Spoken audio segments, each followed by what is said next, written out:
Hello, everyone. Welcome to Spark and Chaos, a journey of thought with Kyle and Leah. My name is Kyle Phillips, and with me, as always, is Christopher Wehkamp. Not Leah Clark. What's going on? Where's Leah? I think she said that she was washing her hair. So here I am. Takes a long time, yeah. And it's time for Spark and Logic. Spark? No.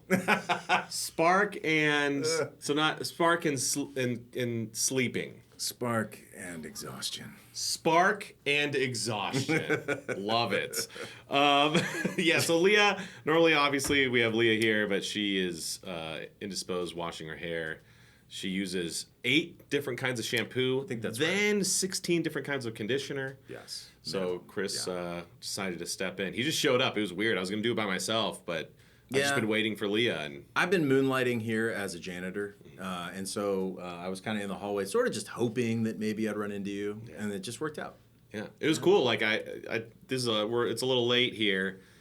Walked in and then he was just had the earbuds in, mopping and stuff. Right. Kind of Tons of pee on the ground. A lot of pee. It's like, what is going on? Oh, Kyle's here. That's right, yeah. And he had an emergency, and so now I've got a chance to sit in. Well, what you don't know is I set up kind of like a Goodwill Hunting thing. Oh. I put a little board on the wall here and put like different My Hero code. Sure. And who would know it? And so randomly today I was like, wait, someone answered this? They put, what is Aizawa's hero name? We've got to get him a job in the Defense Department immediately. Only a beautiful mind like this can solve our problems. Yeah, it's been great.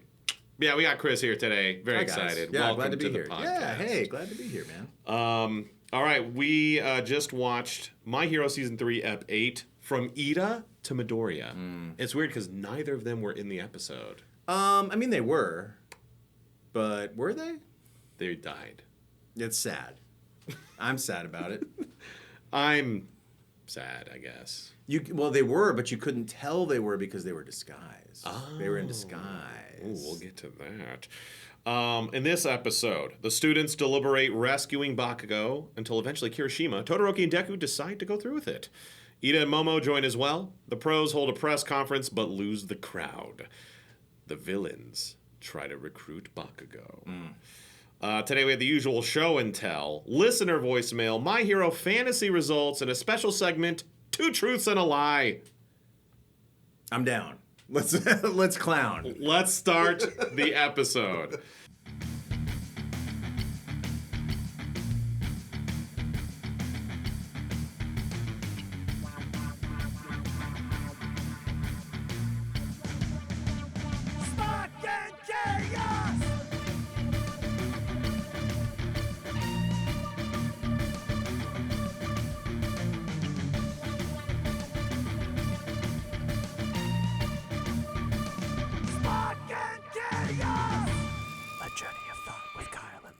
And we start every episode with the segment Show and Tell.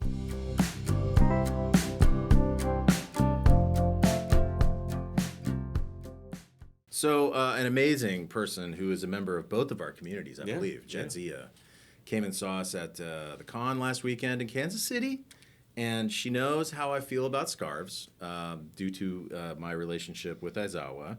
And so she delivered, I think she found this on TikTok, but she delivered this incredible medieval flail scarf. Unfreaking believable. Pretty sweet. It really is. And I think the looks that you would get with this at the grocery store alone would be super duper worth just wearing it out one time. Yeah. Especially with my kids. Like, can you imagine the embarrassment of like, guys, let's go to the grocery store. What do you mean? We'll pick up your friends. They can come with us. Because it's kind of cringe, but in the best positive, super soft and cuddly, and I love it. The impression I get from your youngest, Alan, I feel like have you shown it to him yet? I feel Oh like yeah. Not only did I show it to him, but then he was playing outside when I got back, and then I heard him coming in, and you can hear him coming, right? And he opens the door and he runs around. I was like, this is my moment. So I waited for him to run around the corner, and then I Simon Belmonted him, just like on his arm, and it actually latched onto his arm, and he was like, oh. And we just shared an exchange for a moment there, and I was like, yeah, that's right. Awesome. The flail scarf gotcha. Ooh, hell yeah. It's fun. That's badass. Now it's time for my show and tell. So at the con, I was just playing an anime. Yeah. There's a member of, I think both of our communities. I think so. Yeah. Jadzia. She's great. Awesome, She's great. She knows how much I love flails. And instead of, you can't give someone a flail. So she did this cool thing where she like turned it into a scarf. What? Oh my gosh! Could you imagine if you wore that to the grocery store? Oh my god, the looks you'd get, and then picking up your kids, you'd be like, "Hey, I'm here to pick you up, guys. Aren't you embarrassed?" And what's funny is, I haven't showed any of my kids yet. What's funny is I don't love my children. But no, because it's been here. I've had it here waiting. Oh yeah. To show. It was funny because I told Jadzia on stream, I was like, "Hey, it's gonna be the next episode. It's gonna be my show and tell." Nice. And so when Chris was, he was like, "Hey, do I need anything?" I was like, "Oh, bring something fun that you got from a con." He walked in wearing it, and I was like, "God damn it!" It was too top of mind. It was It was just right. It was right there. Yeah. It's like, I'm sorry, I upstaged you a little bit. Yeah, I mean, it's super cool. It's the exact same thing. Incredible. But it's badass. I assume, or are we the only two that got this? I think so. And she also sent me the link to the TikTok shop or whatever. So Was that a cool shot? Do that in slow-mo. Edit that in slow-mo. Oh God. Okay, I got it. So that, it's because maybe we want to buy it for people also. Ooh. It's like, this would be kind of a fun white elephant type gift. That's right. Show and Tell unofficially sponsored by this flail. Yeah, that's right. I'm sure Jeff Bezos knows about it. You can probably find it other places. I don't know. But it's pretty sweet. And it doesn't hurt. And it's super But it's soft. hefty. And, it's yeah. hefty. And also, I'm going to have to guard this from my dog Daisy because I have a feeling Ooh. she would love to make this her new toy. Yeah. It's like a perfect dog toy also. Yeah, there you go. So go get your scarf flail. Boom. We appreciate the gifts. As me and Leah always say, I assume you're of the same mind. I don't know how often people say this to you, but they're like, do you accept gifts? Yes. And Yeah, it's yeah. like, Right. Yes. Of course. You just got to make sure it can fit in the luggage. That and I do get a lot of people who are wonderful and giving and they want to share their talents and the things they're passionate about, and many times that's food. That's food related. And it's probably only been like a handful of times I'll actually be like, I'll accept that, because food, first of all, it doesn't travel well. And then second of all, what if one of the League of Villains got involved with that food somehow? And maybe it's not the person giving it to me that there's and so there's a risk involved with that. Or TSA opens your bag and they eat it, or open it to see what it is, and then it's right. When I come back from a con, like my bag. Like I have a horrible memory, so if someone has given me food, sometimes it'll stay in my bag, and I finally go for the next con. I'm like, oh, damn it! Never should have brought that rare strip steak home with me. But yes, no perishables, ideally, and fits in the bag. But we obviously are very appreciative of any thought, any gift. Of course, and it's great. The major exception of the ones that I always accept, and I think the word has gotten out a little bit. It's honey. Like local honey, especially. Did you get some local honey? I got some local honey. I got some local honey this time. Did you get some too? Yeah, it's right over there. Amazing. Yeah, local honey's awesome. We have great people that come to these things. We do. And honey doesn't expire. I mean, it travels well also, as long as it's, not in a sock or something. I mean, you can get it home pretty easy. Yeah, honey's great. It's not bulky, and man, let's just make this all about honey. And vitamin D. I'm going to talk about that. Anyway. Honey and vitamin. Vitamin D and honey, or no, just vitamin D as a topic. We'll get there. They harness the sun and give it to you. Yeah. It kind of is like the bees are trying to save us in a way, and we just keep killing them. Wait, what do you're passionate about vitamin D? Yes, I am, especially this time of year. A lot of you out there, maybe you're starting to get the sniffles. Maybe you're starting to feel a little bit rickety in your bones. And what I want to tell you is, in summer you are also not getting enough sun. But now you are 1,000% not getting enough sun. And so if there's anything I can impart to people today, it's number one, get a flail scarf. And number two, take some extra vitamin D right now. What's your recommended, what is Sensei's, Senpai? Sensei's. Sensei. Yeah. Sensei's recommended vitamin D dosage? I don't have a particular one other than just like get a cheap one that is affordable and you can take every day. I don't think it matters that much. Now there's vitamin D2 and vitamin D3. Get it all. Get it all. Get a multi that's got all the vitamin D's in it and just take it consistently. I have not gotten like sick we're knocking on tables and stuff, but I think it's been almost like 3 years since I really started taking this like every day. So again, we're not sponsored by vitamin D today, but that's all. That's my PSA. No, I love it. For That's everybody. Great. That's great. I just literally ordered some. Did you really? In my mind. Jeff Bezos is coming for that too. That'll be an Elon Musk Jeff Bezos collab. Oh, because you get the chip. When you get the chip, you think about the vitamin D. I need some vitamin D. And then a drone, and then just drops it. See, that's okay. The organic farmer in me hates that. Sure. But the futurist in me is like, that's pretty cool. It sounds like a science fiction novel or something, but it's actually like doable. If it was, if I knew it was wholesome, sure, and there were no nefarious ulterior motives involved, I'd be all about it. As soon as they put that chip in your head, the story's going to be, it's going to be just like with these streaming services. Because it's going to be like, oh, well, you pay $9.99 a month, but you get no ads. They're going to start playing ads in our freaking brains. I guarantee. Can you imagine, like, you're watching the birth of your child, and it's like, we notice someone's giving birth. Some ads pop up, and you're just like, oh, my God, yeah. Oh, yeah. Oh, man. I can see that. But if there was a way to get the chip, but go on airplane mode with it. Yeah. You know, you're like, tap your temple 3 times. Yeah. But is it really off when you turn it on airplane mode? I don't know. Anyway, I think honey is always a good present. If you're like, man, I want to share something local. You know, people want to give you something local. Yeah, local's great. So I'm like, local honey is the answer, guys. Just please, that'd be amazing. That and foil scarves. Yeah. I do love honey. What do you use honey for besides like tea? Tea is my main thing. Okay. I mean, I'm a tea guy. I used to be a coffee guy, and it just messed with my sleep so much that I had to stop drinking coffee. Even if you only drink it in the morning. I drink it at like if midnight. I could moderate myself with coffee, that maybe would. But I was drinking like 5 cups a day, and so it was it got bad, and so I was like, I'll cut back, and I would cut back for like a day or two, and then you have that one day where you're like, I'm just gonna get so much done today, you know? It's like, ugh. So I just had to drink tea, and so honey with tea, but honey with everything, dude. Honey is. I'm at the point now where I'm like, is honey on a pizza? I don't know, but I'd try it. I mean, I'd try it once. It's Nashville hot chicken. Chicken, yes. Usually there's honey drizzled on honey drizzle. Or no, there's oh my God, there's a style of pizza or a geolocational style of pizza where they put like honey on everything. Farts, what is it? I don't remember. I don't remember either. Shoot. The Rhode Island honey pie. I don't know. No, it's like Pennsylvania or something random where it's like someone warned me, but they were like, "Oh, they put honey on all their pizza," and I was like, "Okay," and it was good. Okay, yeah. I mean, I wish I could remind you. It's good, man. Wait, hang on. Honey's great. All right, well, that's show and tell. Let's actually start this show.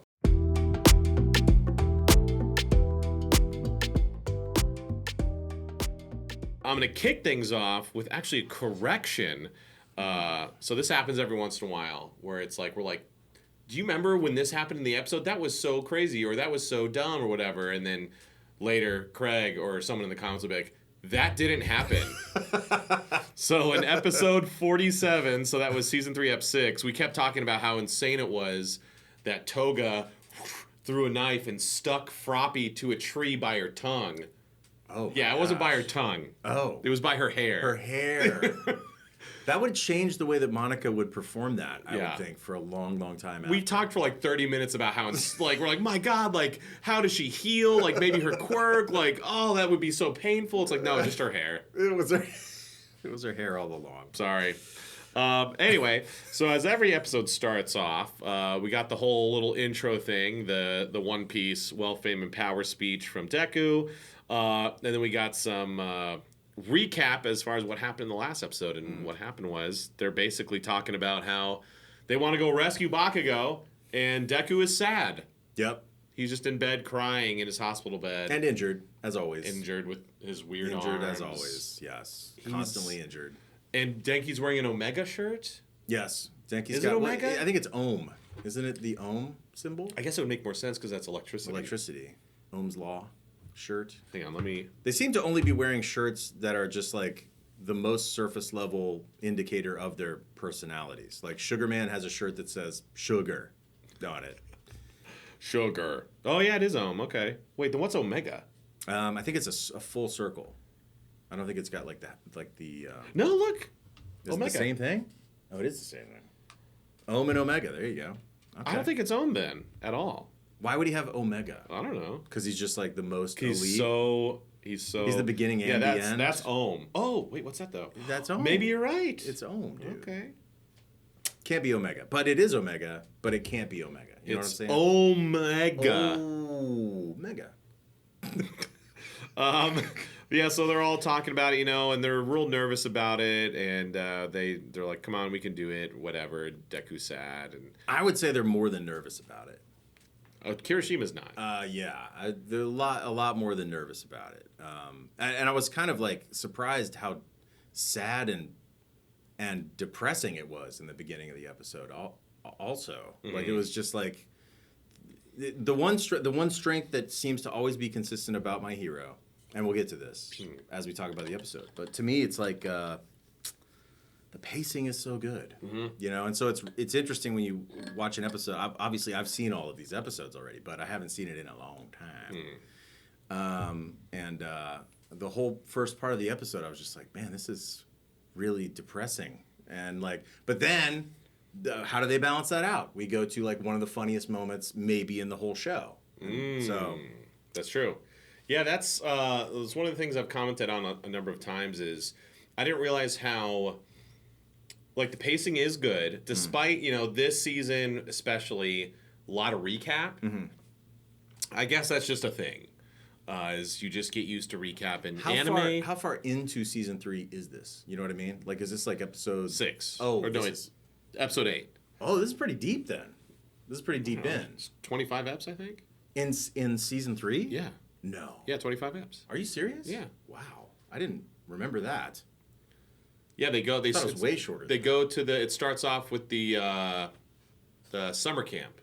Yeah. They're doing the summer camp stuff, yeah. and the villains invade, and that's when they steal Bakugo. That's when they get Bakugo. Yeah. So it's moving kind of quick, I guess. I guess so. Yeah, I didn't remember 25. Okay. Yeah, every season is 25 except for the first and last. Yeah.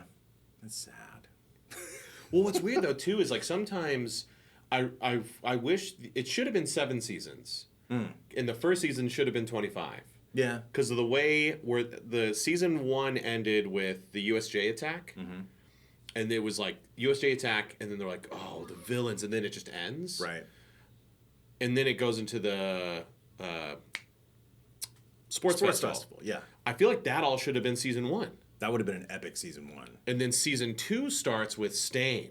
Yeah. I could see that. And it goes through. So now we get this real short final season, which is whatever, I guess. But yeah, I wish it would have been in this final season. There is. I was just talking to the director the other day because I was in there recording, and I was like, "How many are left?" And we were kind of trying to figure it out. And I think it's going to be 170 episodes. I'm serious. By the time it's done. Yeah. Because the whole show. The whole show. Oh, I thought you meant the final season. No, because we were trying to figure out, is it going to end on 169? Oh, hell or is it going to end on 170? Like 170 feels like the really round number to end on. Well, I heard it's going to be 11 eps and then an OVA to finish it off. What? Yeah. No. Yeah. No. Yes. No. Yeah. Why is that so shocking? I don't know. That's what I heard. Okay. Because apparently there's. Or you mean just like a double long episode? No, like because the manga ended and then he released an extra one. Okay, I did hear about that. And so the last thing is going to be that OVA, an OVA covering that, like them as adults and whatnot. Dude, that's awesome. Okay, tell me if you're dealing with this. Every time I go in, I know there's more for me to do, but I'm sitting there wondering, did I just do my last Denki session? So I just ask. I just asked. I feel like he doesn't know. He doesn't know for sure, but he every time that I've gone in and asked, he's like, definitely not. Okay. He's like, I don't know how much more, but definitely not. So It's freaking me out. Yeah, Every time I go in, I'm like, God Just damn ask it. him. We've been doing this for 10 years, man. I know. And it's like, it's crazy. it's going to be so weird. It's so crazy. I've never been a part of something like this for so long. And like, I mean, technically you have because of One Piece, I guess. kind of. But you sort of had a little hiatus there. It was like... I have huge chunks of hiatus. Right. Yeah. And I know, especially what they just announced, instead of doing it weekly, they're doing it bi-weekly. Yeah. So it's like, we've got maybe 4 years left, and now it's like, we've got like 8 years left. So it's like, I'll be 50, and it's like, guess what? Yeah. Are you still alive? More Marco. And I'll be like, cool. It's a show that never stops giving. It's amazing. Like just this last weekend's on my mind, but I had somebody come by, probably came to your table too, and they had this giant flag. It was like the One Piece flag, and I was like, how long have you been working on this? They're like, 8 years. It's like, oh my gosh. They're like, you may have already signed this. Yeah. I don't know. And so the whole first part of the interaction was both of us just like looking at this flag, like, I don't think so. Because like kind of all of us have had a chance to be in that show for so long in so many different roles and in so many different arcs. And it's like, it kind of never stops giving. And what's weird, though, too, is with people like that who've been working on it forever, you'll look and be like, oh, they're not around anymore. Or, especially with One Piece. They've been replaced. Yeah. And it's just, you look at some of these older autographs, and it's like, yeah. Oh, man. And some of those are before my time, too. Like, I forget the guy's name, but older gent who passed, Cole Brown. Yes. Oh. That's what it was, yeah. Man, Cole Brown was the man. I never met him. Oh. I don't even know. I don't know anything about him Cole other than I've heard people talk about him. He was just a folksy older guy. He was he had an irrigation company. We just come. We talk about like yard work and stuff, and he was like everyone's grandpa. He was just like, yeah, okay, you want to come in for one? We talked about sprinklers for 30 minutes. Like, you want to come in? He was a good dude. I gave him his last role ever. Did you really? Yeah, in a show called Iida the Last Witch. He was. I know. Oh, that was one of your first roles, right. or that Sieg. I gave you. Yeah, Sieg. Yeah. He was in the first episode. There was like a British aristocrat, and it was something different for him, and he was so thankful. He was like, "This is so cool. It's something so different." We had a great session. It was awesome. He sounded fantastic, and then he died. Man. And so then he came around, and it turns out he was like a big villain, and I was like, God damn it. David Wald stepped in and did a good job. The great David Wald. They did, and I remember he was like, "Hey, do they want you to go back and replace him?" And I said, "Yeah," and I was like, "But I don't want to." He's like, on your behalf, I will refuse to." Right. And I said, "Cool." Yeah. So Cole Brown, he's still in episode 1 of that show, his last role. So how long after he worked with you did he end up passing? It was like a couple weeks later. So pretty big announcement. Kyle Phillips killed Cole Brown. That's huge. That's a world announcement, I think. Right? No. It was he was 60, I think, 60, like 2 That's or so something. young. It was an accident. Oh man, that's terrible. It was very shocking. I remember that call. Tara called me, crying. See, this is what Aizawa shows up, and we just go dark. Yeah, that's right. We just go. It's going to be dark. It's going to be sad. Yeah. It's going to be depressing. But that's why you need vitamin D. That's right. Especially this time. Vitamin D. Especially this time of year. Yeah. How do we get talking about Cole Brown? Well, we're talking about One Piece. Old autographs. Yeah, that's right. And yeah. Actually, yeah. I think.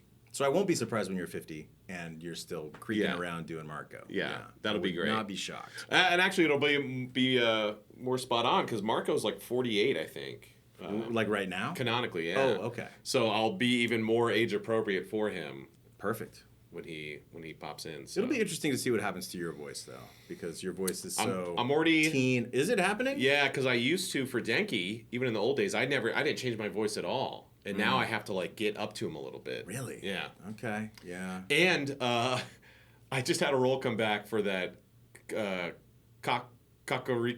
Oh, Kakurio. Bed and Breakfast of Spirits. Yes. Yeah. Season 2. We're doing it right now. Rig called me in. And I was like, "Hey, what are we doing?" He was like, "You were this dog 7 years ago." And I was just like, "What?" And I was like, "Do you have a reference?" He's like, "Yeah." And it's just me barking. But I was like, "Holy shit. I never would have thought that this would have come back." That's awesome. I forgot I was in the show. I was like, "Who's the original director?" And he was like, "Jade." I was like, "Oh." It was Jade, but it was Jade, but it was really Tia. Like Tia kind of, I think this was maybe her first show where she was like doing most of the casting. Oh, okay. Because I think this was like She cast me as a dog? I don't know. You were probably just there that day. She was like, I need a dog. Because that's how a lot of it was done back then. Yeah. But I think this was like Jade's B show that season. And Tia was like, I worked with Chris on this other thing. And so, I auditioned for Master. And I think Emily was just like writing. I think she was, in the building writing at that time. And I don't even know if she auditioned for it, honestly. But we talked about it recently. And it's like, how is this show back? Yeah. Like, well, this is insane. Do you know why? I mean, yes, I do. Yeah, I have a story about it if you want to hear it. Sure. So there's only been 2 times in my entire 15-year career of this that a licensor has reached out to me directly. And this was one of them. I got a message on Twitter one day, and it was from the production company. And they're like, we wanted to let you know that we were very pleased with your performance, your English performance as Master, and we also wanted you to know that we're working on season 2, and we hope you get a chance to reprise the role. Oh. And so I was like, what's why is this happening? Or like all these years later, they're like, actually, our CEO just did an interview, and so if you want, you can. Here's the link to the interview, and it talks about how the Western audience is actually what drove this.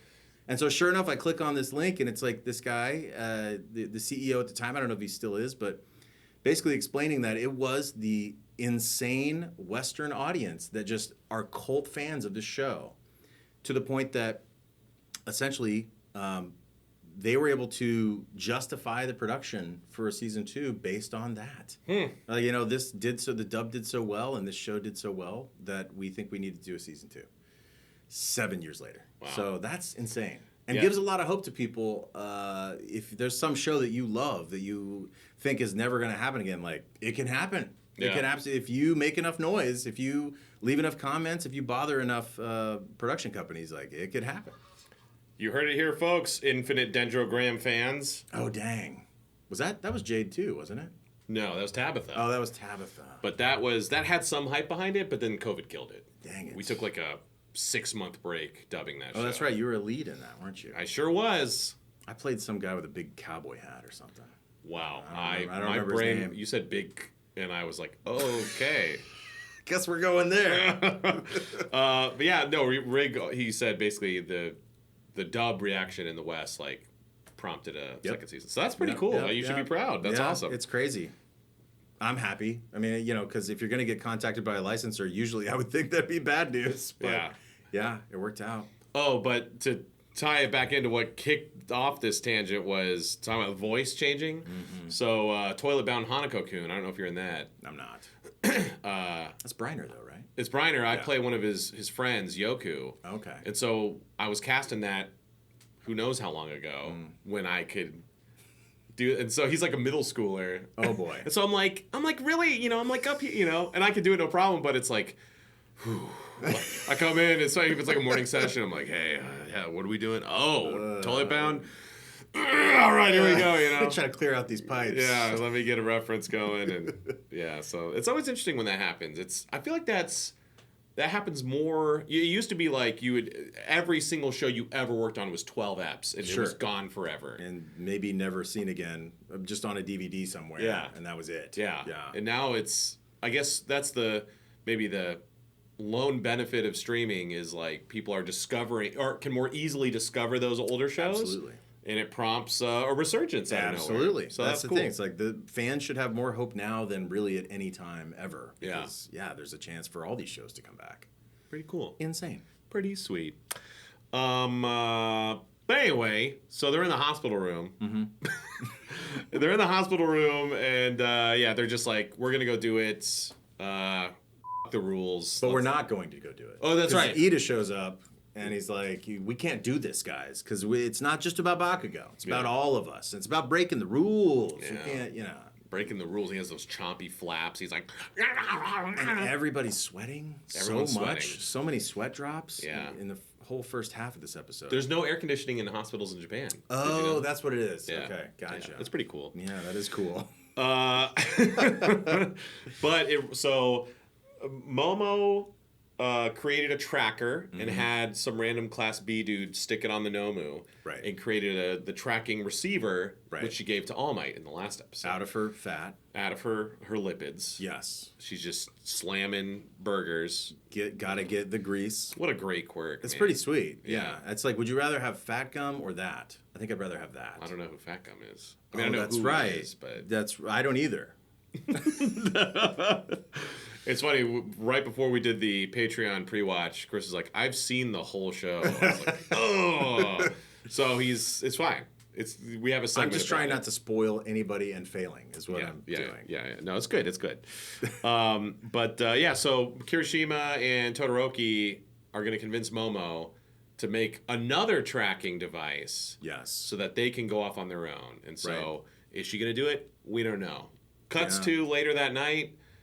Kirishima and Todoroki are just waiting outside the hospital, which they had no contingency plan because they were like, we're just going to wait here till 4 a.m. I mean, I guess really for either of those guys, I don't think that's an issue. Because on the one hand, Kirishima is just like a dog with a bone at all times. You know, if he's got a mission or a quest, like that's all he cares about. Yeah.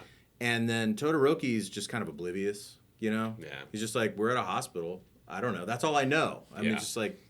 I feel like Todoroki is a master dissociator. Like absolutely. He's like, oh, we need to wait here to see if Momo shows up, and he just... goes off to his land in his own mind. Yeah, it's true. It's a talent. It is. It's a blessing, I think. Todoroki's got so many blessings in this show. Does he? Yeah. Todoroki? I mean, okay, you're talking about the family stuff, but we're not supposed to get into that. But why can't we get into that? Because it's spoilers, isn't it? Well, I know a lot of it. Oh, you do? Well, I know some of it. From season 3? I guess not. Okay, hang on. So, okay. What downsides were you talking about? Because I thought you were talking about family stuff. No. Wait, you said he has no downsides? Kind of no. Yeah, no. He's kind of like super OP. I don't disagree because his quirk is insane. I didn't like him at all as a character at first because he's the most chill guy. I mean, too. Well, not at first. He's real angsty and I kept being like, bro, get over it. Yeah. He's kind of, there's some comedy relief there. You're right. Yeah, that's true. No, yeah, then he's kind of like, it was almost like he changed at the drop of a hat because he was like, I hate my dad. And he's like, man, he's all right. I'm going to use fire now. Yeah. Well, so you're talking about, That's all I know is the stuff with his dad and his mom. Absolutely. There's a lot there. There's a whole lot there. But so they're waiting. They're waiting, and then Momo does show up with Deku. And so Deku, against doctor advice, doctor's like, whatever you do, don't sneak out of the hospital and go on a rescue mission and fight because you won't. Your arms will be permanently damaged. Yeah. Here comes Deku to go on a secret mission to go because I guess they assume they're gonna just sneak into this villain it's hideout. Supposed to be a stealth mission. Yeah. Supposed to be keeping a low profile. Okay. Yeah. I guess. And so Deku shows up with Momo, and Momo is about to tell them what she's decided, and then Iida also shows up. Yes. And so they're all talking and bickering, and a great I had no idea this was coming.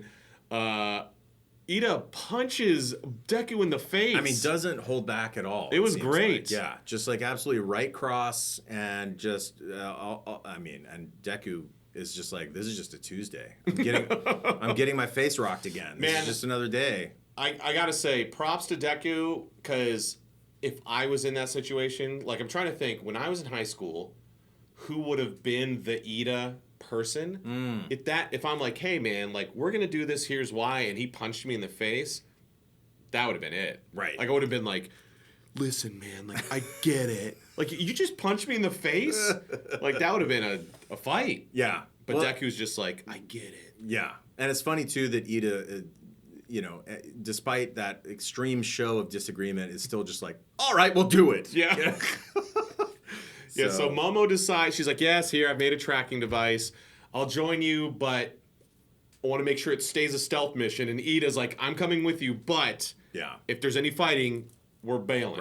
Right. So we got mom and dad on the mission. Holding it down. And Kirishima and Todoroki are ready to fight. Sure. And Deku's there because he's the main character, I guess. He has to be there, and he has to be the engine that drives, this constant will of Bakugo's like, his driver motivator always seems to be like, I'm going to be the best. Mm-hmm. And Deku's whole thing seems to be like, it's me for all. It's one for all. That's right. That seems to be his motivation in almost every scene. Yeah. Right? And so, yeah, you got to have him there, too. Yeah. Before they move on from this, let's do a quick little segment. Oh.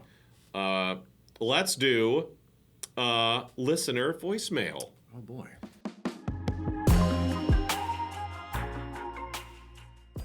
So at the beginning of the season, I put out a TikTok video and said, hey, we're going to do something for season 3. We want you guys to call in. Yeah. Questions, fun facts, jokes, advice, recipes? Confessions. Oh, okay. Ooh, recipes. That'd be cool. And so every episode we have a new listener voicemail. If you want to give us a call, I think we have a few more, because one per episode. I think we have a few spots left, so give us a call if you want. The number is 214-513-0072. Love that. Better than that James is Bond. Twice as good, in fact. Hell yeah. Hell yeah.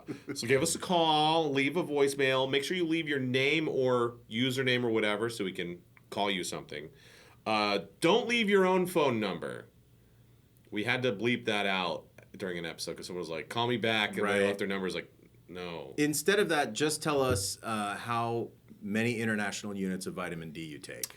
You are currently taking. Oh, yeah. What does IBU stand for? International units. Yeah. IBU? No, just IU. Is it just IU? I think so. IBU's beer. No, it's IPA. IBU? Well, that's how you measure hoppiness. Oh, yeah, okay. I was like... All right, so here is our voicemail. Yo, this is your editor, Craig. I'm just calling because I have a question for the podcast. I don't know why I said it like that, but give me some credit. It's like 12:40 a.m. right now. Oh.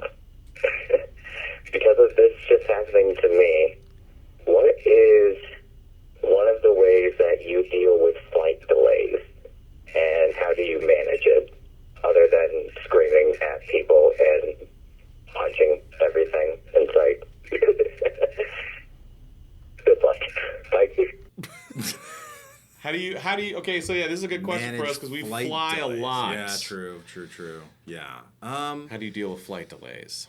I haven't always dealt with it too well, honestly. Oh. I had, especially early on in this whole journey that we're on, I missed a flight coming from Montreal. I had to connect in Houston.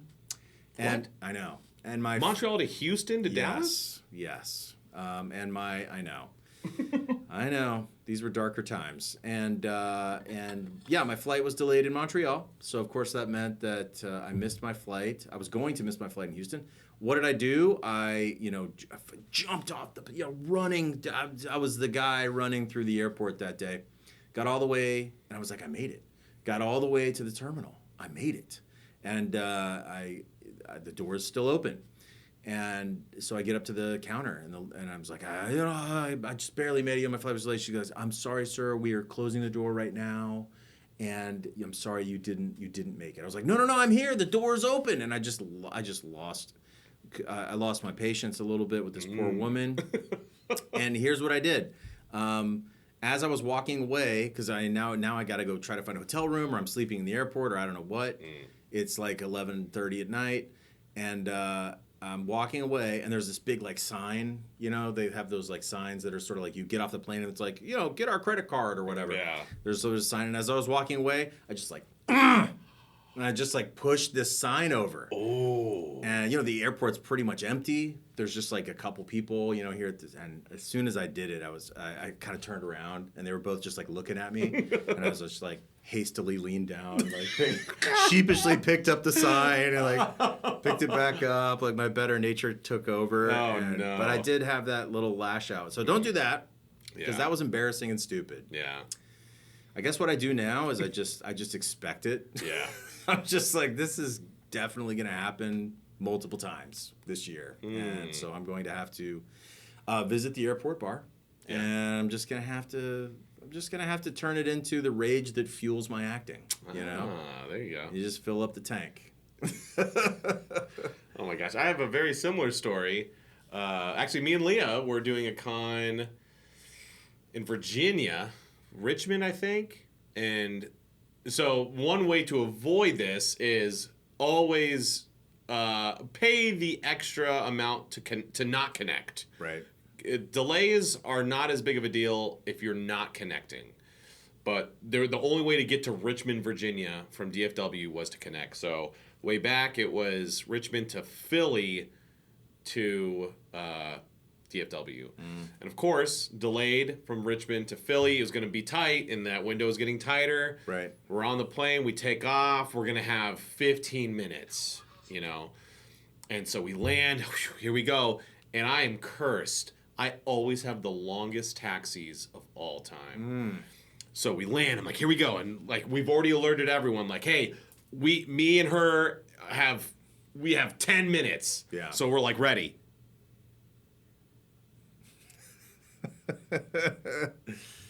We're still taxiing. Yeah. It was like a 15-minute taxi. But it's like, okay, the last flight hasn't taken off, or our next flight hasn't taken off yet. Maybe we're fine. Okay, cool. And this is why I adjusted my luggage. I used to have a roller and a backpack. Right. I found a cool backpack that combines both of that into one. Nice. Because of this incident, which was I had to gate check my roller bag. Yeah. So Leah, I'm like, go Leah, go to the gate, hold the door open. Right. So I'm sitting there waiting. You know, I can see them pulling all the gate check bags, and I'm like, there's my bag. And I start to go for my bag, and they're like, what the hell are you doing? And I was like, that's my bag, I gotta go. And they were like, get the out of here. And I was like, ah. And so I'm just sitting there just waiting, and finally, they wheel it over, and I grab my bag. I think I knocked over some old lady, and I'm just taking off, you know. And I'm not like the fastest runner, but when I'm determined, like even if I feel shin splints coming on, I'm like, sure, I don't care. Pushing through this, yeah. Like and everyone's like, slow down. I'm just like, shut the up. Yeah. And I'm just going. Yeah. And I lap Leah, who's like she's chugging. She's staggering. I'm like, what happened? And she's like, my shoe broke. Oh God. And I'm like, oh my God. She's wearing like nice fancy shoes or something. I'm like, okay, I got it. So I go, I get there. There's the flight attendants aren't there. I'm like, oh no. Doors closed. The plane's still there. I'm like pounding on the door, trying to get someone's attention. There's a guy on the ground. I put a $50 bill up to the window. Oh my God, you're trying it all. And I was like, please. And he was just like, what am I going to do? Yeah. And so and I'm sitting there, and I don't know if this is like a federal offense, but I pick up the phone at the kiosk. Yeah. Yeah. And I'm just like trying to see if I can call the plane. Oh, Domino's Pizza, anyone. Yeah, long story short, that plane took off without us. Oh, so we're trying to rebook. Yeah. And so that's the thing, so we kind of took too long we still wanted to get on that plane. So all the available flights, so this was Sunday night, the next available flight was Tuesday. Oh my gosh. So what we did was Ubered to Washington, D.C. It was like an hour and 45-minute Uber. Yeah. And we got hotel rooms at the airport in D.C., slept for 3 hours, got on a 6 a.m. flight. Oh, brutal. It was And could you sleep for 3 hours? Because No. I would not be able to sleep. Well, in that yeah, scenario. that's my superpower. You conked out? Yeah, I conked. No, I would not. I conked. My only fear whenever I do that is I hope I wake up. I'm gonna oversleep. Yeah. So that's what I do is I'll lay there in a situation like that. And I'm just like, okay, I'm gonna get 2 hours here. I'm just, what if I sleep too long? I can't do it. It's so hard. So what I do, I set my phone alarm, and I put my phone across the room, and I set the hotel alarm clock. Yeah. So it's like the most horrible way to wake up, but it's I got to make sure I get up. And I made it home, but yeah, it was groggy Kyle at 6 a.m. God, trying to. And I was. You have that useless moment that you're day. flying out of the hotel room because I've done this a time or two, and you fly out of the hotel room, and as soon as that door closes behind you, because this is why I keep a hotel key card with me. Yeah. Until I get home. Ah. And it's just a totem of safety now because it doesn't mean anything at that point. Yeah. But I've had a scenario before where I'm just flying out of a hotel room, the door shuts behind me, I have left the key card because I'm just in a hurry. Yeah. And then I'm like, my shoes or my belt. I've left stuff behind. Your shoes, so you're just in your socks? This is when I used to bring multiple pairs of shoes. Oh, okay. But I have also been at a con in socks before. So that has Have you happened. really? Yes. Yes, I have. Yeah, yes, I have. I've been What'd you behind the do? table in socks. No at way. A con. Yes, I have. Wow. Yeah. That's incredible. Because when I get panicked like that, I just forget stuff. Like, See, I'll leave it behind. I'm like, I'll just worst case. I double check a lot, and so I've been late to cons on the Sunday because we have to. Usually you check out and have to bring all your stuff with you on Sunday for a con. And so I've been late 2 Sundays because I'm like double checking and making sure, and I'm like, okay. Yeah. So I've never been to a con and only socks. I have been late, so that's the trade-off. You've not been late, but you've been without shoes. I mean, I guess I've been both, unfortunately. This is like I tell people all the time. I'm like, there's no class for this. Like there should be a class for like, how do you travel successfully 26 times a year or whatever? Like, there should be a little, like, seminar on that. Maybe there is, and I just don't know about it. But, man, I would have liked to have that. Because, like, I went from traveling, like, twice a year to traveling, like, 20 times a year. Yeah. And, like, that ramp up is no joke. It's insane. Just leaving shoes and belts and, And so the way you deal with it, Craig, is expect it, like you said, especially depending on, like, find out whatever... your closest major airport, they're usually an airline it's a hub for an airline. Like I know in Houston, it's I think United. Yeah. And then at DFW, it's American. Atlanta's Delta. So is it? Yeah. Oh. So you fly that airline and you get perks. You can level up, and so you get little bonuses that make it easier to go through security, make it easier to get priority on like the plane and stuff like that. So if you're running a little late, it's not a big deal. And if you're delayed, once you get like an American, I think if you're Platinum or Platinum Pro, if you miss your flight or something, you can call the Platinum Pro support. desk. Platinum support, and they're a lot They're nicer. awesome. They're way better. Yeah, they're great. quicker. So that's how you deal with that. They just do it for you, pretty much. Yeah. Don't connect if you can. Like I know, like that Spirit airline cheap fare is so promising, but these days it's not worth it. These days it's not worth it. If you actually have to be somewhere, it's 100% not worth it. And the real answer is, I think, Craig, the answer was right in front of you all along. The answer is, if you're delayed and if you are struggling at an airport, the answer is to call into the Spark and Chaos podcast and talk with us. That's right. Because we would love to commiserate with you on this topic specifically. Yeah, lots of experience with this, and there are little side things that make it better. Like it was me, you, and one of the staffers for our agency. We were delayed somewhere coming back, and she had never been in the Admirals Club that's before. right. So when you fly as much as we do, it's like, well, you want to keep business transactions separate. So it's like, well, I fly a lot. Let me get the American Airlines card. Makes sense. You know, because you can write off everything on that card, and you get some benefits like access to the Admirals Club. Yep. And so if you're delayed, and there is an Admirals Club, which there's a lot of, being delayed and being in the Admirals Club is a lot sweeter than being delayed and just out on those uncomfortable chairs out in the 100% generic area. And so this staffer, I don't want to say her name, but she was never convinced about the Admirals Club, and then the first time she got to experience this, because we were delayed like 3 or 4 hours or something. Yeah. She was like, okay, I get it. Because like way more comfortable chairs, free booze, free food. So if you got to be delayed, it's nice to be delayed in the Admirals Club. Absolutely. But if you don't have access to that, then So hopefully you don't miss your flights. That sucks. It's rough, and it seems to like only be getting, I guess it's a little better now, but like this summer was insane. It was so bad. And so I just knew, like, I was like, if I get through 3 appearances and I haven't been delayed, like, I'm winning huge right now. If I get through 1, I think now I just assume my flight is going to be delayed. You have to assume. Yeah, you got to be there on time and then just know, like, I'm going to buy a little bit of candy at the shop on my way in just to cheer myself up. Yeah. Because this is going to be rough. And that's no airline is really great, but at least with American, like, your flight's going to be delayed, but it is going to take off. I've noticed that, like, United and Delta, like, they just cancel. I don't really fly them that much just because we are at DFW, it's an American Airlines hub, but I don't know. It's such a crapshoot. It's like there's no figuring this out. It's just like you gotta just be ready to suffer. Yeah. Anyway, thanks for calling in. Theme. Yeah.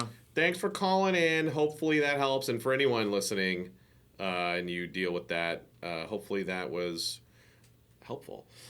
But yeah, oh my God. Let me do that again. Did an alien just jump out of your chest?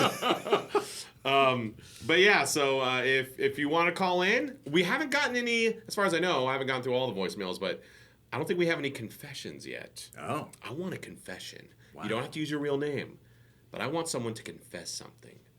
214-513-0072. Give us a call. I will say that is the worst decision I've ever made on a panel at a con. And it was very, very early on. I want to say it was like 2019.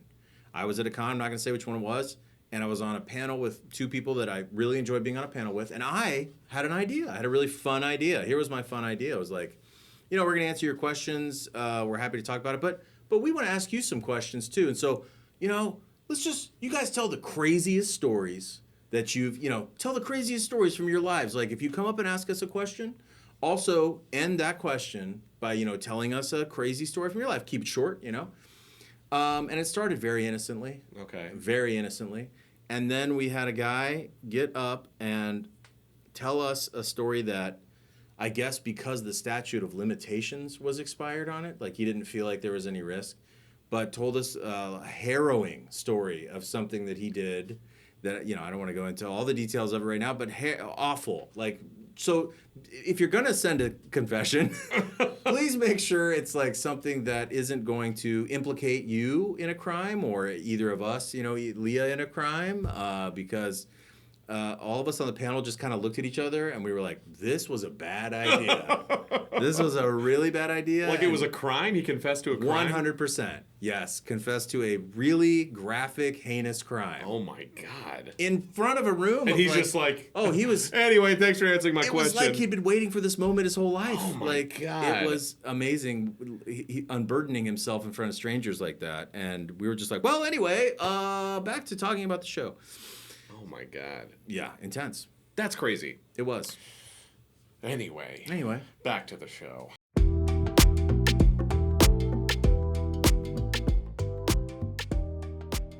So yes, they decide to go. I did forget that at one point the doctor, when he's like, "You're discharged," Deku goes to the roof and reads the note, and he's like, "Sorry, I punched you in the balls." From Kato. Coda? Coda? Yeah, Coda is like, that's one of my favorite moments still from you guys must have really enjoyed that scene at the first time. It was awesome. Yeah, oh my gosh. So great. That was incredible. But then so they decide to go off. We cut to the pros being assembled. Yes. So you see Best Genius is talking to his, I would say, guild. Hero agency. Yeah. Guys, here's the deal.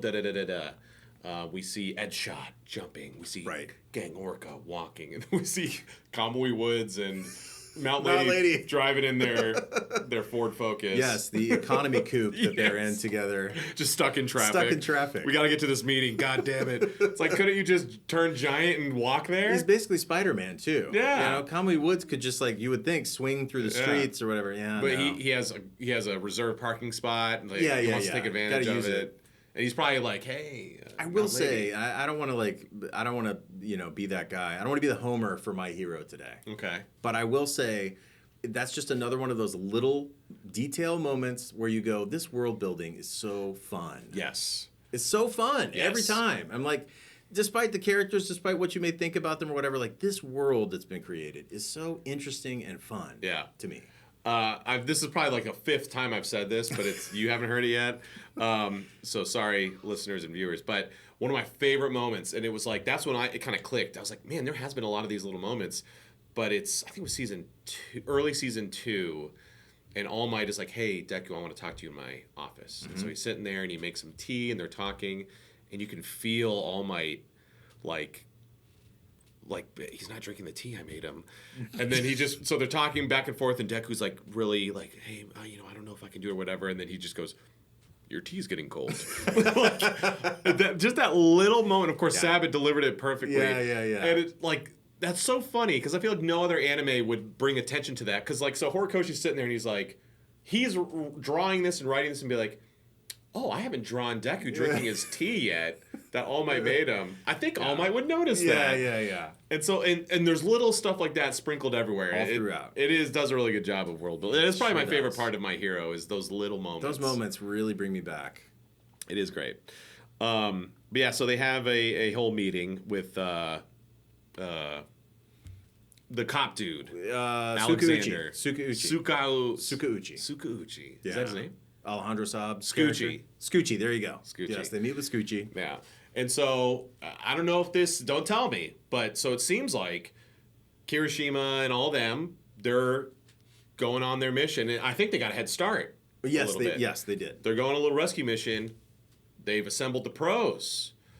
So I wonder if there's going to be some kind of either the students will get there barely on time and the pros are going to be like, we didn't make it. And then they're going to be like, actually, we saved him. And they're going to be like, oh, okay, good job. So I don't want to give too much away, but are you a fan at all of like C.S. Lewis' Lion, the Witch, and the Wardrobe? I've never read it. Okay, so at the end, I'm going to tell you a spoiler for it. At the end, it turns out that the kids died on the train. And so you find this out in the final book of this book series, that they died on the train. I guess I'll take that off my list. Yeah, you don't need to read it now. And so that moment where they're all on the train, they all actually died. And so that is kind of a spoiler. Okay, but all the kids died in that They're all episode. dead. Nice. They all died. Oh. So what's the rest of the show? You'll have to find out. Hell yeah. This is kind of fun. Like Kyle's always pranking me in this way. I actually get to prank you back a little bit. It's fun. I enjoy it. I did do that. Did I ever do that to you I as see a director? why you do this all the time. Yeah. Did I tell you what I did to Tia once? What? So I directed the final season of Fairy Tail, and it was like, I don't know, maybe halfway through, and I was like, hey, I don't know if you're going to be ready for this. This is the best acting I've ever seen from you. Happy, this is the episode where Happy sacrifices himself. And she was like, what? And I was like, hang on. She bought it? Oh, yeah. She was like, and she did an Instagram story. She was like, just recorded my last Happy episode. Because I was like, it happens off screen. And she was like, oh. And I didn't say anything. Kyle. And she said people were like, what? And so I called her in again and I was like, hey, yeah, so this episode he eats a fish or whatever. And she's like, what? I was like, oh yeah, I just made that up. She's like, Kyle, I did a whole Instagram thing. That is wicked, dude. Oh, I did that a lot. That is wicked. I did that a lot. You do it a lot to me, still to this day. So I just know better now. Yeah. I just know more. You do know better. Yeah. I'm sorry. It is a lot of fun, though. It is fun. It's great because then you get better performances out of your actors. They're like, okay, here we go. Yeah, they're kind of raw. This is it. Because they're like, this is the last one. That's great. Poor Tia. Yeah, poor Tia. But yeah, so they're all getting ready. Yes. They're going to go on the mission, right? And they're on a train heading to wherever the city is. I don't know. To Hosu City, not Hosu. Hosu was staying. It's the city center, we'll say. City center. They're just like eating and talking, and so they get to the city, and they're like, "We're here." And Kirishima's like, "Let's go find the bad guys." Mm-hmm. And Momo's like, "Hold on, we can't just run around. Remember, we're famous. Right? If word would spread quickly, yes, that these UA students are here. Yes. So what does Momo suggest? Shopping. Yeah, shopping. It's got to be shopping. And when we were doing the pre-watch for Patreon, you were like, "Oh, this is the part." And I was like, "What are you talking about?" And it's so crazy because like the whole first part of the episode, you're like, "Man, this is dark and gloomy," and I'm like, "Oh, this is like one of the funnest. This is the most fun moment from this season. Yeah. This is amazing." And I've seen some GIFs. Mm-hmm. So on my stream, Sean, shout out to Sean McGinnis. So if you're a VIP. And you can drop a sounder, and it plays a sound and a GIF. Yeah. And so the GIF is Iida, I was at Tatum. Iida, like doing the thing in his costume with his suspenders, the little mustache. Yeah. And it says it's the line from the app. It's something cruising around for hot chicks. Yeah, something like that. That's great. So yeah, they go shopping for disguises. Yeah. And so Deku's like, I'm gonna be a punk. It's funny. He's gangster. Like he seems to be, and I didn't really pick this out till I watched it this time, but he does seem to be trying to channel like a gangster Bakugo.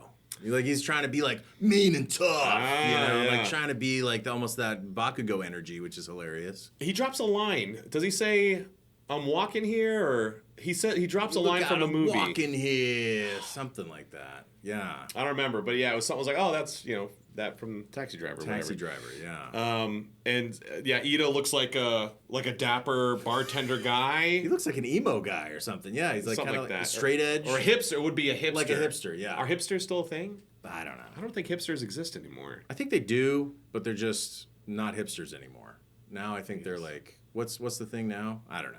Who knows? Who knows? You guys know. I don't know. Yeah, they're 6'7s or something. Yeah, right. They're brain rot. Oh, yeah. I did 6'7 on the panel, and they got a good Boo. reaction. No, it didn't. They booed. They booed? Yes, you did the oh yeah. Yeah. And everybody was excited. And you're like 6'7", and like this half of the audience was like boo, and then like this half of the audience was like it was very mixed. So that's the third time I've done that. The second time, everyone booed. The first time, everyone was like, "Oh my god, yeah!" So I think that's already done. Or maybe it says something about the city you're in. Maybe it's an indicator of like the culture in the city, or like the exposure to memes, and I don't know. There's maybe something. the denser a city is, the more likely they'd be over it. Probably. Maybe Yeah. like in whereversville, The Midwest. I'm going to Oklahoma next month. Maybe they'll be like, there you go. Hell yes. We just learned about this. We just learned about this. No, maybe. I don't know. But yeah, Momo just looks like Momo, but with Yeah. a dress and Right. glasses. She got all fancy. Kirishima has weird antlers or something. Is it bunny ears? I don't know. It's one of these inside jokes probably that I don't understand, because it's like there are some inside jokes, and no spoilers, but like it's from this last season actually. So there's a character, I guess, that shows up in the final season that is a character from Horikoshi's previous manga that no anime was ever made of. Oh. And I think it's called like Barrier or something like that. Oh. And it's like one tiny little cameo moment where this character pops up and it's like, yeah, and I'll join in too. And then it's like, I don't know, I saw a reel about it. That's the only reason I know. Who But voiced that guy? I have no idea. Man, I bet he was like, if they ever make an anime, That's the next one. I'm in. You're the lead, bro. that's cool. And then Todoroki looks like an emo dude. He like wears a black wig or something. Right. But yeah, so that's the plan, is they're gonna be in disguises and sneak in. Yes.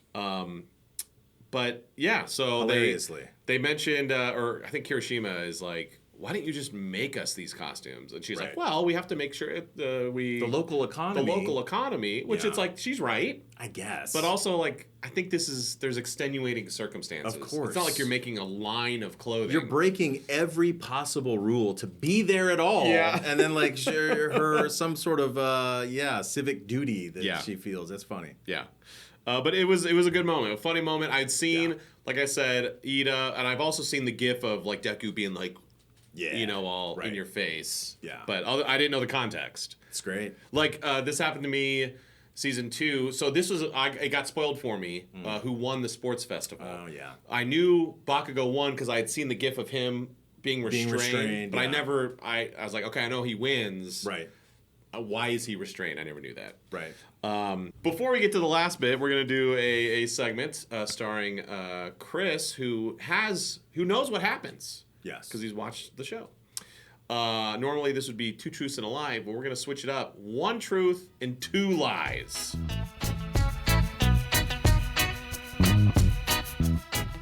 So what's different about this is he's gonna tell me one thing that's a big thing that's gonna happen in this season. Right. And then 2 things that could also sound like they could be big things that could happen in the season. Yes. But he's not going to tell me which one is the truth. And it's going to just be revealed to me when it happens. Okay. So this is a segment that has no conclusion in this episode. It's just going to later, we're like, oh, that's what Chris said. Hey. Yeah. So, and I guess I'll guess. I'll guess at which one is the truth. Okay, sure, that'll be fun. Okay, so for the first one, it's interesting that you brought it up and put a lot of shined a light on it. Okay. Because of Kamui Woods and Mount Lady. Ooh. So there is a moment, and it's a little bit, this is one of the controversial moments from the show. Okay. Where Mount Lady, when she shows up, kind of Yeah. has like a little bit of a costume malfunction. Ooh. It's not full on, Okay. but it is something that a lot of fans have talked about. Shows over up the at the years. meeting or at the like when they go to rescue? When they go to rescue. Okay. She has something that at the time was considered like everybody was talking about. There was a lot of memes about it. There was a lot of, and it was kind of like, whoa, I didn't know it was that kind of show. Kind of The unfortunate fan service. Put it that way. Okay. Yes. AKA Fire Force. Yeah. So that's let's see, that's number 1. Okay, number 2 is this is a scene. Oh, this is a scene where it's one of the biggest moments for All for One. Oh, okay. When they actually go to do the rescue. Okay. And we haven't seen a lot of him yet. You learn something very important about All for One. Okay. During this rescue. Okay, so that's number 2. What? Okay. Then number 3 is okay, yes, number 3. You saw that TV. There's like they're in the bar and they're sort of watching that TV. Yeah. Okay, so that TV ends up being the first appearance of New Order. So the American superhero. No. So there's later on in the show. Okay. There's an American superhero that kind of comes into the show. It's voiced by Natalie. Natalie. Okay. Yes. Oh, her name's New Order? Well, that's her power. That's her quirk. I'm blanking on the actual character's name right now. That's her quirk. And so there's a TV, and in the background, this is the very first time, actually, in the show that this character actually appears. And so fans are quick to point out that, like, actually that character was foreshadowed way earlier. Oh. Yeah. I think the first one, definitely not. Okay. That's definitely a lie. Okay. I feel like I would have seen it or heard of it. Okay. I've Googled Mount Lady Naked a whole bunch. Sure you have. Yeah. I bet you have. Yeah. That's never popped up. The All for One, learning something about him, I feel like that's a foregone conclusion. Okay. So I feel like that's the truth. I feel like Horikoshi wouldn't have foreshadowed Stars and Stripes? Stars and Stripes. There we go. I feel like he wouldn't have foreshadowed her that early. Okay. So you're I feel like 2. I feel like it's 2. I feel like 3, it's like it's not a full lie. Like there's some truth to that. Like maybe that happens a lot later. Okay. So I'm gonna go with 2. I think we're gonna learn something monumental about All for One this season. Wow. Okay. Well, wait, this season or I this thought we were season? Just talking about the next episode. Oh. I thought that's what you were talking about. No, I was talking about the season. Oh, the whole season. Yeah. Oh no, I was just talking about the next episode. Oh, okay. Well then, hold on. Definitely still not the Mount Lady thing. Yeah, I'm gonna go with the All for One thing. Sticking with 2. Yeah, okay. We're gonna learn something Fair about enough. All for One. Okay, let's see. We'll find out. Am I right? Am I wrong? Call me on my confession line and confess about if I'm right or wrong. There you go. All right, let's wrap up the ep.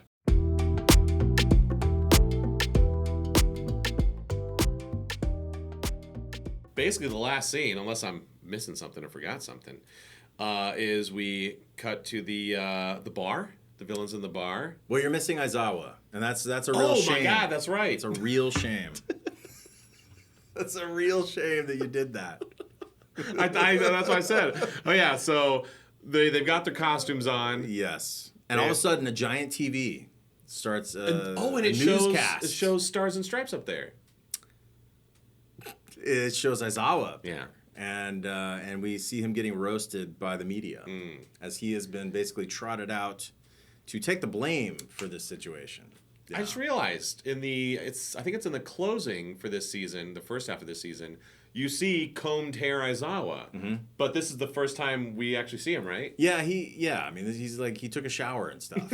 And so I remember that being a big deal too. People were excited about the fact that Aizawa was actually like, looking like he had cleaned up a little bit. I imagine you've gotten some interesting confessions. Yes.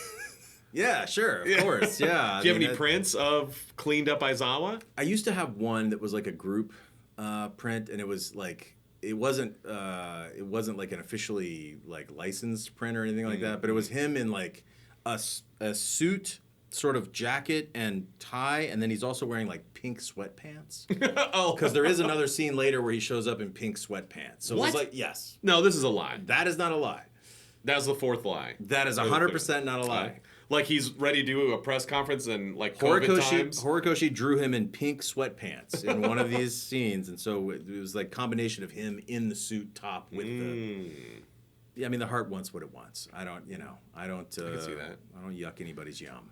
So I saw I don't know, it was some company, they did a come to work dressed as how you dress on Zoom calls. Oh, gosh. So everyone's just like in suit jackets and then like Yeah. shorts or pajama bottoms and For sure. slippers. Yeah, this is like some of my best memories of a terrible year. 2020 was really just recording shows from my little like booth in my office at home in pajama pants. And I did a whole show, The Gymnastic Samurai. I got the lead in that one. I've never even heard of that. And I did however many episodes it was, 12 or 13 episodes of that, just wearing pajama pants in every scene. Nice. It was so freeing. Yeah. It was kind of wonderful. It is kind of nice. Yeah. I actually didn't. I know a lot of people did not like the remote recording. So, no slight to the, audio wizards at the time Funimation. Not at all. But Yeah. I thought it was interesting. Like the first thing they did was send out iPads, mic stands, and microphones to everyone who was recording My Hero season 5. 4 or 5, yeah. And so, we all got one of those. And then it wasn't until later that they were like, oh, they can just plug in their laptop and do Source Connect. Whoops. I mean, I guess maybe they assumed like people wouldn't be able to have access to that or something. Well, and I also think they assumed that like actors aren't necessarily the most technical people to do that kind of stuff. I think it was someone in Houston who was just like, I'm just going to do Source Connect. I'm not going to do this. Because with Source Connect, it allows you, you're just an actor. You just plug in. They handle everything on their side. When they did this whole iPad thing, you had to use this DAW called Aria Pro. Mm-hmm. And so it forced it. Actors also had to play the role of engineer. And so I had no problem doing that. Right. So I was in my pajamas, working at my pace, no problem. Aria Pro is almost a copy of Pro Tools, which I know intimately. Right. I had no problem. But when I directed Inman, for example, on Fire Force, I think half the session was him going, God, my fat fingers. He hated it. Just futzing. Did you mind or how? So I had already basically invested because I saw where the wind was blowing. And so I had invested in kind of a home setup. Yeah. So I had my home setup, ready to go. I sort of missed all of this, and I was just like straight to Source Connect. You didn't even get an iPad and a microphone? I didn't, and it was because at the time I remember my agent kind of being like, "Here's what's going on. Like this is the time for you to like go all in if you're gonna do this because it's all going remote and we don't know when it's gonna end. Think back to that. It was like there was no clear indication of like, oh, this will blow over. Like nobody knew that was gonna happen. So I went ahead. This was my moment to like, I'm gonna have a pro studio. I'm just gonna do it. And so so you never got you turned it down. I literally they basically contacted me, and I don't know who it was, if it was Nathaniel or who it was, but somebody contacted me and said, what is your home recording capability? And I was like, I'm good to go. Like, I'm good to go. I'm good. I'm ready to go. Like, I'm set up. I was also good to go. They gave it to you anyway? No, I was like, I have nothing. I'm calling you on a tin can right now. Yeah. Because now that's my travel mic. Oh, nice. If I have to record auditions on the go. Nice. And that iPad is now a paperweight. But, maybe it'll be good for a kid someday. You could, no, it's repurpose it. It's like locked. Oh, crap. Yeah. No, okay. Yeah. Fair. I'll talk to you about it. Yeah, it's interesting. But yeah, that was I didn't mind recording like that. Mm-hmm. Directing like that was not awesome. Oh my gosh. Especially depending on who it was. But it sucks because that, my last season of Fire Force was all remote. So that was kind of like... And that's when I was doing a lot of assistant directing for you, too. So that was kind of my first few assistant directing gigs was that and No Guns Life, which was all remote. And No Guns Life was all remote? Well, by the time we started doing it when I was assistant directing, yes. And it ended up being a... Because I know I recorded for No Guns Life in the studio before it all went down. Oh. And then once I started assistant directing for you, it was like, hey, we're finishing up this season, and you're going to have to do it remote. It was so challenging because it was like, like you said, the actors are spending so much time just trying to... Okay, that was a great take. The levels are totally unusable. Yeah. That's completely unusable. We can't use any of that. I think it fits the flaps. We don't know. Yeah. Oh, and do you remember the screensaver that they used to have on in the background? It was just like a static GIF, basically, that was just constantly flashing, and they did that to keep the refresh rate, right? Because if the refresh rate like slowed down or something, or the latency, the network latency slowed down, then you couldn't really match them. You couldn't see the flaps; like it would be impossible to actually match them. I know the engineers liked it though, because they would that was their way to be creative. Was like, what kind of GIF can I put up there? Yes, a little bit of flair. Yeah. But it sucked because like if the screen is this big. Well, the video was that big because they had to have this GIF going on. It had to be enough of it on the screen that it would keep the latency. I forgot about that. Moving. But I remember when things were getting real corporatized, it was so funny because we would have meetings all the time because it was remote and they had to check in. So I remember the first meeting we had in production, they were like, all right, yeah, and you guys, hey, turn on your cameras, if you want. Let's and no, not a single person turned on their camera. And I remember finally there was a meeting where they were like, turn on your cameras. And so I remember there was an engineer, I won't say his name, but he was like, fine, turned on his camera, and he was just eating spaghetti. And he turned it into a whole thing where he would like make a mess and like would be like trying to clean up while they're having this meeting. And then they never enforced it after that. Yeah. And my dad, what you wanted. Yeah. My dad, he retired during COVID, but he hated being on camera. So he said, but they were like, you have to be on camera because he just worked like a corporate job. Sure. And he said the way he got around it was he was like, I'm the old guy. So they'd be like, all right, camera's on. And he would like lean his laptop back. And he's really technologically savvy. And like he would put like the little cover like halfway on. So like you just see like his forehead. They'd be like, Kevin, hey, you're, he'd be like, I think it's on. And they were just like, fine. So he never had, so then he could be in his pajamas because they would make them wear sure. You gotta suit and tie or whatever. Yeah. But so he never had to. Weaponized incompetence. It's very powerful. Yeah, he loved that he was able to do that. That's and awesome. No one ever questioned it. That's why I'm excited to get like really old because you can just like steal stuff. And they're like, I just forgot. Give it back. Oh, sorry. I forgot about not stealing things. when I was a kid, I worked at Walgreens, and I'll never forget this old man who, like once a week, would come in with a cane and a bicycle horn on his cane. Yeah. And he'd go up to all the cute girls, and he'd go, you want to honk my horn?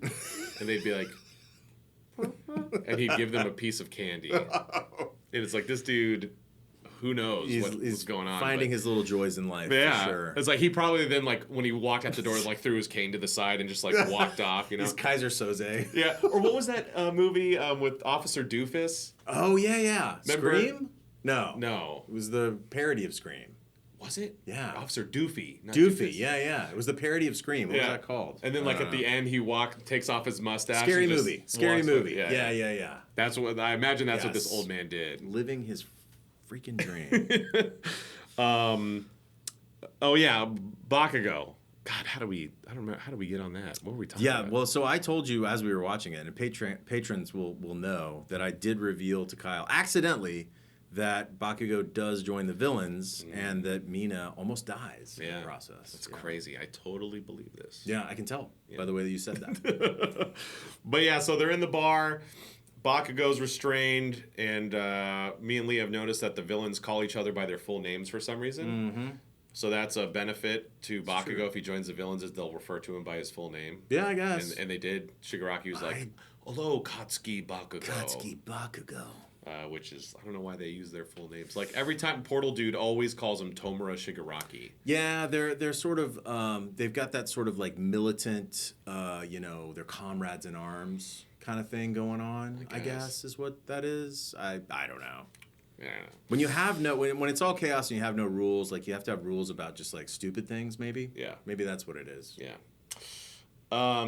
But yeah, so they're trying to convince Bakugo, like, hey, like, they are kind of doing what I thought they would do, where they're like, the heroes, they're holding you back. Yeah. They're the real villains. Yeah. I think Mr. Compress is like, like, we're not just some ragtag, no code. Like, we have a code. We got a plan, bro. We have a plan. Yeah. And so, Bakugo's just sitting there, and Shigaraki's like, take off his restraints. We're equals. Right. We're equals. Yeah. And no one wants to. And so I guess Dabi is higher on the hierarchy than Twice. He's like, Twice, you do it. Mm-hmm. So Twice does, and of course, Bakugo. I expected this to happen at some point. I didn't expect it to happen right now. It's Bakugo. I mean, yeah. I was surprised, but not too surprised. Sure. He punches him in the face and then blows up Shigaraki. It was pretty great. I hate Bakugo as a character, but this is a good moment. Bakugo's fascinating in the sense that, like, this is definitely still in the story arc of, like, I would say until maybe season 4 or 5 is when I finally turned around on Bakugo. Knowing that you turned around on him gives me hope that I will, because, like, he grows a lot. Okay, but here's the thing. So, and I've talked about this before, but did you ever read A Court of Thorns and Roses for some reason? No. There's a character in that book series. It's 5 books. There's a character in it. Her name is, I don't remember anymore, Nesta or something. Worst character I've ever read in any fiction. Like, I hate this character so much. She turns into the POV character in the 5th book. Okay. It's my least favorite book. For me, it's Brienne of Tarth. But you like Brienne of Tarth? Nope, I don't. Why? Because her whole character is she just doesn't believe in herself. Yeah. And she doesn't believe in herself for an entire book. And it gets so boring. And they spend so much time on her not believing in herself. Okay. And I ended up just being like, I believe in you. Can we just can we move on yet? We're still so much self-doubt gets really annoying. Okay. After a while. I got you. No, I got you. I think she ends up in an awesome place. You know, but boy, did that lose me for a while. Anyway. But for me, if there's a character, a Bakugo-like character, as Nesta is, where they're just awful, they have to apologize. Oh. So Nesta never apologizes.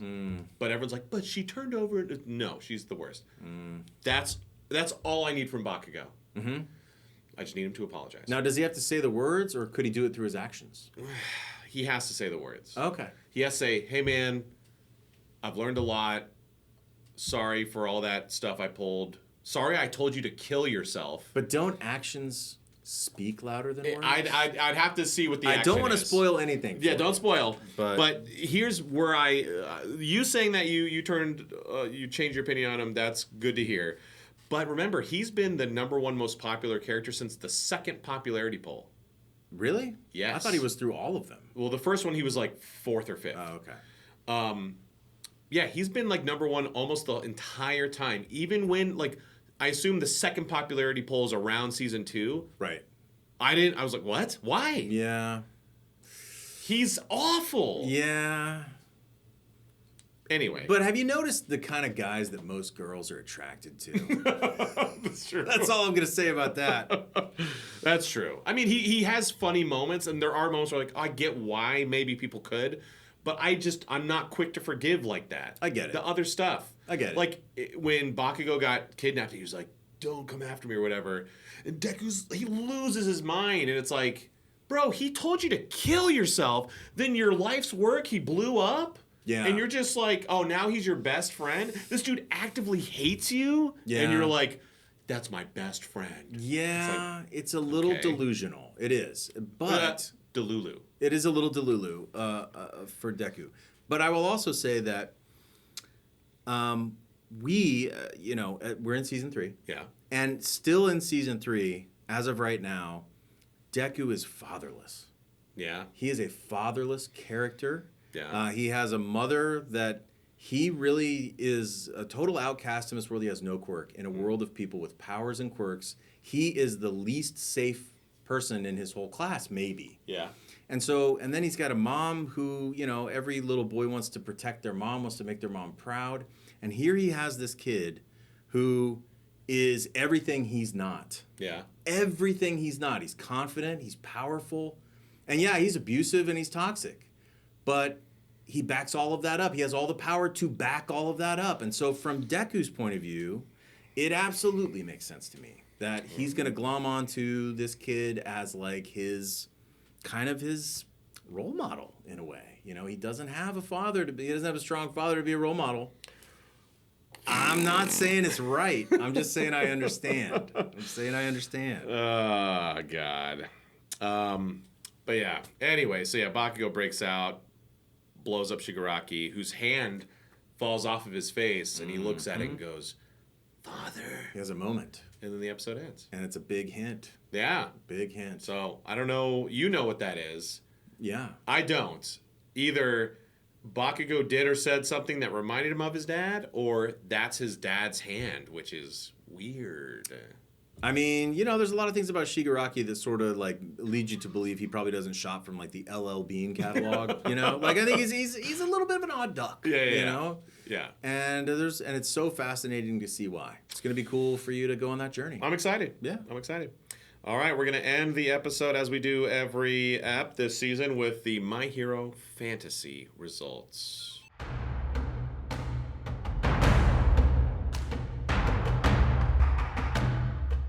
Okay, so every episode we do My Hero Fantasy results. So Welcome back to Spark and Chouse. Chouse. Spark and, what do we say, Exhaustion. Spark and Exhaustion. So every episode we do My Hero Fantasy results. So what we did was at the beginning of the season, or the last episode of season 2, we drafted teams like fantasy football. Pretty sweet. And so we have teams. So here's the teams. So you're going to represent Team Leah. Great. I'm sure she chose really well. She did. Okay. So Team Kyle is Deku. Okay. And so we tiered them out. So there's like S tier, A tier, B, C. And so you got 1S, 1A, 2B, 2C, 2D. Fair. So I have Deku, Aizawa, twice, Iida, Denki, Gran Torino, Mineta, and Spinner. Okay. Mineta. Your defense of Mineta still boggles me. But anyway. He's the best. That's fine. So far, apparently, at some point. Leah's team is Todoroki, Toga, Ochako, Mr. Compress, Jiro, Midnight, Mount Lady, and Ojiro. Okay. Big, yeah, she went for mostly villains. Yeah, okay. She has been not doing well. Well, yeah, they're the villains. But then when they invaded the summer camp, she got a bunch. Yeah. Okay. Nice. Red team, so on the Patreon, half of them for the Fun for All Fanatic tier, half of them are on red team, half of them are on blue team. Gotcha. So red team is Bakugo, Momo, Sue, Best Genus, Mandalay, Tiger, Hantasero, and Aoyama. And blue team is Shigaraki, Kirishima, Muscular, Shoji, Pixie Bob, Ganmorka, These teams are all over the place. Hagakure, and Magne. Yeah. And then the scores are episode appearance, you get 3 points. Okay. Signature quirk move, 3. Okay. Important speech, 6. If you save someone, 4. Important speech, very subjective. Yes. Incredibly subjective. Yes. Save someone, 4. Win a fight, 10. Notable attack, 5. Okay. Assist in a fight, 2. Okay. Knocked out, -5. Major character development, 8. Okay. Defeat a major villain or hero, 15 points. Unlock or level up a quirk, 12. Impress a mentor or peer, 10. And if you are captured, -10. So this is for episode... Is this like a PPR? I know, so not all these fantasy football stuff to Leah. She's like, what? What? What is this? Dungeons and Dragons, but football? These people appeared in the episode, so they each got 3 points. Deku, Bakugo, Todoroki, Ochako, Iida, basically all of 1A except for Jiro and Hagakure, because they're... Hagakure. What did I say? Hagakure. What did I say? Hagakure. Hagakure. It's Hagakure. Well, that's the improper pronunciation. And that's how it's pronounced. Hagakure. It's always the first syllable. Not in this case. Hagakure. Okay. No. Hagakure. Hagakure. Like a Western. Hagakure. I didn't make the decision. Except for Hagakure and Jiro, because they were mentioned, but they weren't in the app. Right. A lot of the villains, except for Muscular. Is he out of the show? No. No, okay. No. All the villains. Midnight was not in the app. Tiger and Mandalay were. Pixie Bob and Ragdoll still. They've been out for a little bit. Yeah. I think Pixie Bob or Ragdoll is dead. Because like Damon's... Do you know who voices Ragdoll? Tia. Yeah. Because she was in like one app, and then they were like, where is she? And she's missing. And then we see her like goggles, like with blood and stuff. So I feel like Moonfish killed her. She's just like, she likes to make pizza. That would be awesome. So 3 points for all those. Shit. Signature quirk move, Bakugo did that explosion. Sure. That's it. No one else really used their quirk. It was a real talky sort of. It was. And then it had the really, really funny, undercover part. Yeah. Which I don't think you have points for that. You have points for laughs? No. Yeah. You Okay. should. Fair enough. Iida had an important speech, did. when he was like, hey guys, remember when I Stood on business. stood on business? Shigaraki did as well in the bar. He was trying to convince Bakugo. That's it for that. But yeah, other than that, it was not a whole lot else happened in the episode. This is an easy one for me to keep track of. So, for episode 8, the point totals are from least to best. Poor Leah, 18 points. Blue team, 21 points.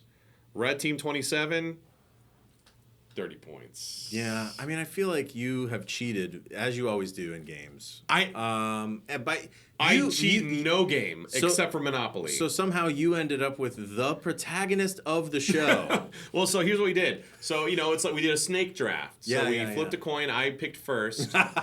Yeah. And so, but then she got to pick 2 in a row. Oh, and then yeah, I yeah, did. yeah. So she Gotcha. maybe not the best. She got the other main protagonist. Yes. Actually, yeah. Well, she should have went for Bakugo, and she didn't. I got you. She went for, who did she go for? Yeah, that's insane. She didn't go for Bakugo. She went for Todoroki, which is a good pick.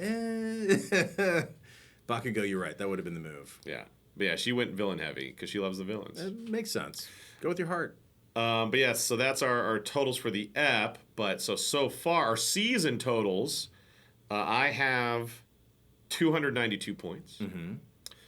Leah has 229 points. Well, it's not as far away as She had a 60-point ep. Yeah, It was that's one good. of those fights. That's good. That was the second highest ever. Mine, I had a 64.1. The Deku muscular fight. Yeah. That was good. Right. That was Yeah. good. Red team 258, so they're in second, and poor blue team. My God, I'm so sorry. 195. That's rough. Still not in the 200s. That's pretty rough. I'm almost to 300. But there's some big surprises coming in this season. Yeah, big surprises. When Mount coming. Lady has the wardrobe malfunction. Get ready. That's good for. That'll be an important speech. Get ready. But there you go. Yeah, so we thought it'd be fun just to do a little as we're watching tally thing. So this is what we do during the pre-watch is we live track it. Oh, that's fun. Yeah. Yeah, that's cool. But you wouldn't. It would have been too hard. I mean, you could have tried to explain it to me, and I would have been like, I don't know. Yeah. He's like, I don't want to do that. I don't know.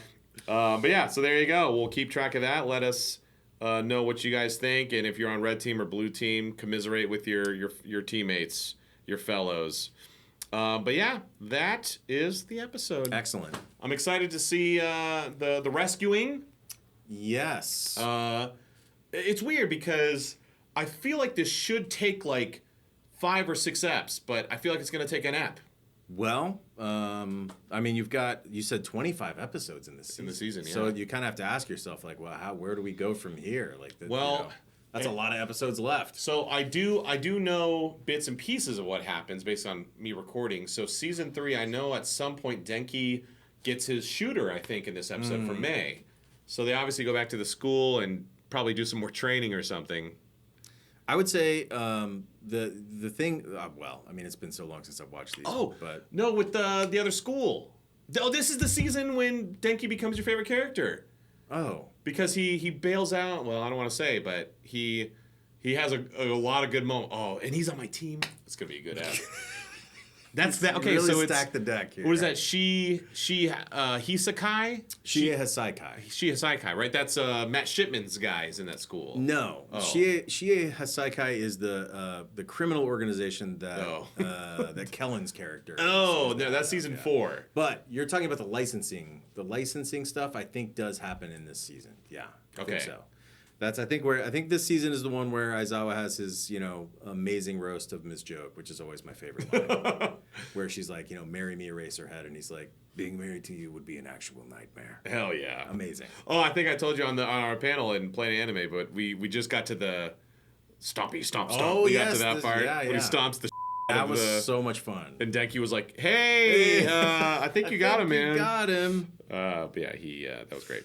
But yeah, thanks for watching or listening. And remember, if you are listening to this on TuneIn, Apple, Spotify, everywhere, You can watch it on YouTube, youtube.com/@SparkinChaos. And if you want episodes early and uncensored and extended segments and other little bonus stuff and getting involved with more kind of behind the scenes and fun shenanigans, join the Patreon. Patreon.com/KPF Productions. And you get access to any original content I'm involved with, like my other project, Super Board Game Bros. So heck yeah, go join the Patreon. It's a lot of fun.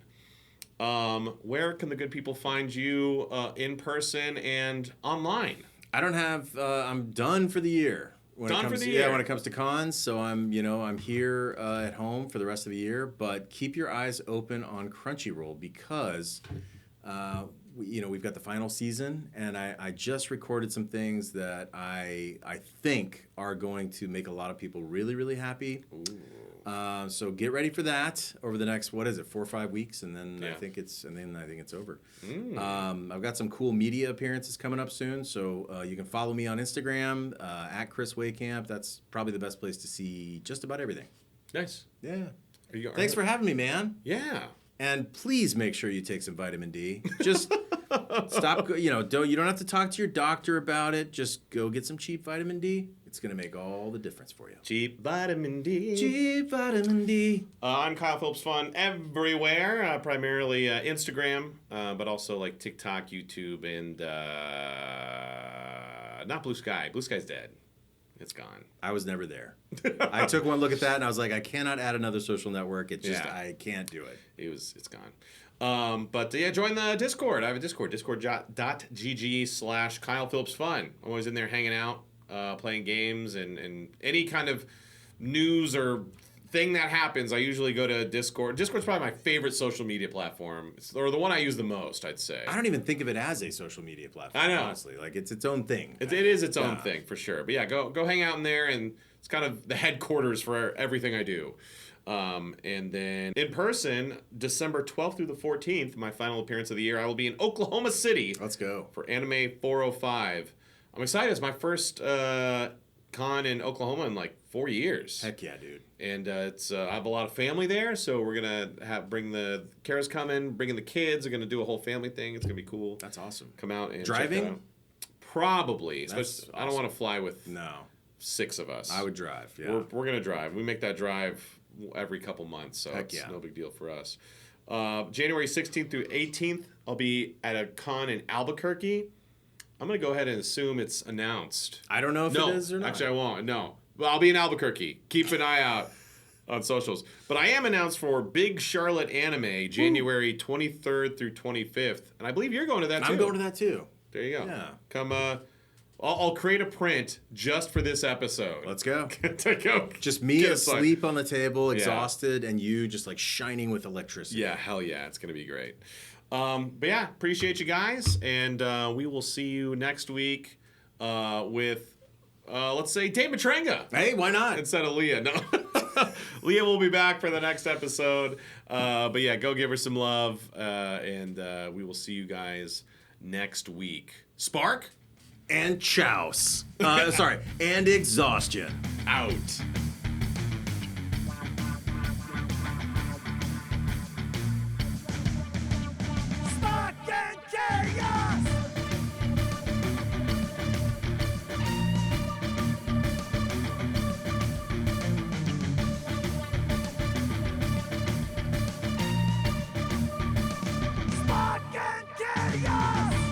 A journey of thought with Kyle and